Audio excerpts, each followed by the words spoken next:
Episode 2: When you stop living to impress and start living to be. Because if we're honest for a moment, how much of your life have you spent trying to prove something? Trying to prove that you can do it, trying to prove that you're strong, trying to prove that you don't need help, trying to prove that it didn't affect you, trying to prove that you've moved on, trying to prove that you're successful, trying to prove that you're spiritual, trying to prove that you're happy, and meanwhile, something inside you slowly begins to fade away because living to impress is exhausting. It's like running an emotional marathon while wearing a smile, and eventually your soul sends you the bill because the body can endure a lot, but the soul has limits, and maybe you know exactly what I'm talking about. Maybe nobody knows it, but you've been feeling tired for months, not physically tired. No, there's a deeper kind of exhaustion. A strange kind of exhaustion. An exhaustion that doesn't disappear even after sleeping. A tiredness of the heart, of the mind, of the spirit. The kind of exhaustion that makes you ask, what's happening to me? Why don't I feel the same motivation anymore? Why do I feel empty? Why do I get irritated so easily? Why do I feel sadness even though everything seems fine? And maybe the answer is simpler than it seems. Maybe you've been carrying too much for too long, too much pain, too many responsibilities, too many expectations, too much pressure, too much disappointment, too much silence. Because yes, silence has weight too. And there are people who seem strong simply because they never had time to break down. Let me say that again. There are people who seem strong simply because they never had time to break down. They had to keep going because there were bills to pay, children to feed, work to maintain, family to care for, ministries to serve, dreams to pursue, problems to face. And so they learned something very dangerous: how to keep functioning while being broken inside. They smile, they work, they serve, they help, they advise, they post positive messages. But nobody sees the difficult nights. Nobody sees the insomnia. Nobody sees the internal conversations. Nobody sees the tears. Nobody sees the silent anxiety. Nobody sees the fear. Nobody sees the exhaustion. And here I want to pause because maybe you are that person, the one who carries everyone, the strong one, the responsible one, the mature one, the resilient one, the spiritual one, the one who always has a word of encouragement for others. But tell me something: who supports the one who supports everyone else? Who embraces the strong one, who listens to the one who is always listening, who asks how the caretaker is doing, because there's something very unfair about life.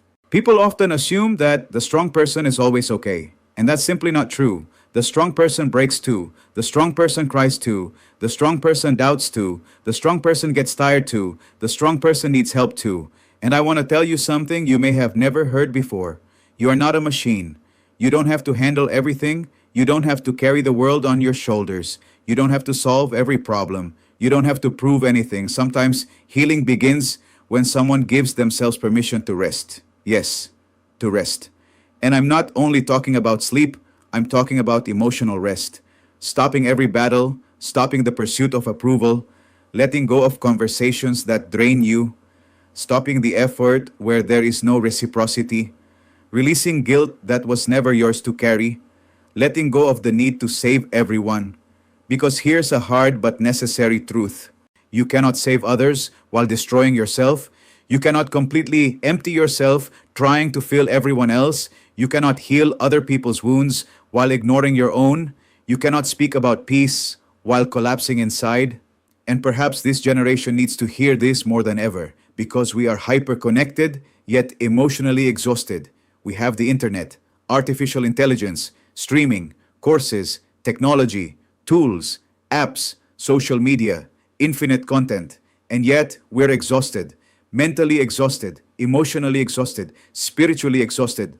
And the problem is that we confuse distraction with healing. We think, if I stay busy, it won't hurt. If I keep working, I won't have to think. If I watch more videos, I won't feel it. If I distract myself enough, I'll forget. But no, ignored pain does not disappear. It accumulates, it hides, it disguises itself, and one day it explodes. It explodes as anxiety, as anger, as depression, as extreme fatigue, as loss of motivation, as unexplained sadness, as physical illness, because the body speaks what the soul remains silent about. And I know this may sound intense, but someone needed to say it. There are people slowly destroying themselves because they never stop. And I know this because I've been there too. That place where you smile, but you're not okay. That place where you pray, but you're tired. That place where you help, but nobody knows how badly you need help yourself. That place where you keep functioning, but you no longer know how much longer you can hold on. And I want to speak to you from a deeply human place, not from perfection, not from superiority, not from someone who has never been broken, but from someone who learned something important. Life hits hard, sometimes unfairly, sometimes without warning, sometimes all at once. And when life hits, you discover something painful. You are not always as strong as you thought, but you also discover something beautiful. You are more resilient than you ever imagined because look at yourself, you're still here. And I know someone needs to hear that. You're still here. After the disappointment, after the rejection, after the anxiety, after the dark nights, after the losses, after the betrayals, after the injustices, after the mistakes, after feeling broken, you're still here, breathing, trying, getting back up, fighting, and that says a lot about who you are, even if you don't feel strong, even if you don't feel enough today, even if you're exhausted. And here I want to touch on something deeper, the relationship between pain and God, because perhaps some people listening to this have asked, where was God when I broke down? Where was God when I cried? Where was God when I was abandoned? Where was God when I felt anxiety? Where was God when I lost my strength? And I don't have magical answers, but I do have a deep conviction. Many times God does not stop the storm. Many times He walks with you through it. And I know it doesn't always feel that way because when you're broken, everything feels silent.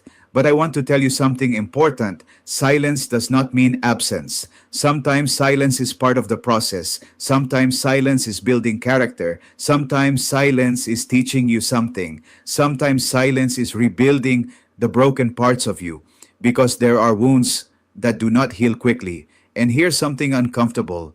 Healing is not always beautiful. Healing hurts. Healing is uncomfortable. Healing confronts you. Healing requires letting go. Healing requires tears. Healing requires honesty. Healing requires boundaries. Healing requires truth. And maybe that's why so many people choose distraction instead of healing, because healing requires courage, a lot of courage. More courage than pretending, more courage than appearances, more courage than hiding behind motivational phrases. Healing means looking at your wounds and saying, yes, it hurt. Yes, it broke me. Yes, it affected me. Yes, it changed me. But I'm not going to stay here forever. Because listen carefully, your wound may explain your story, but it does not have permission to define your destiny.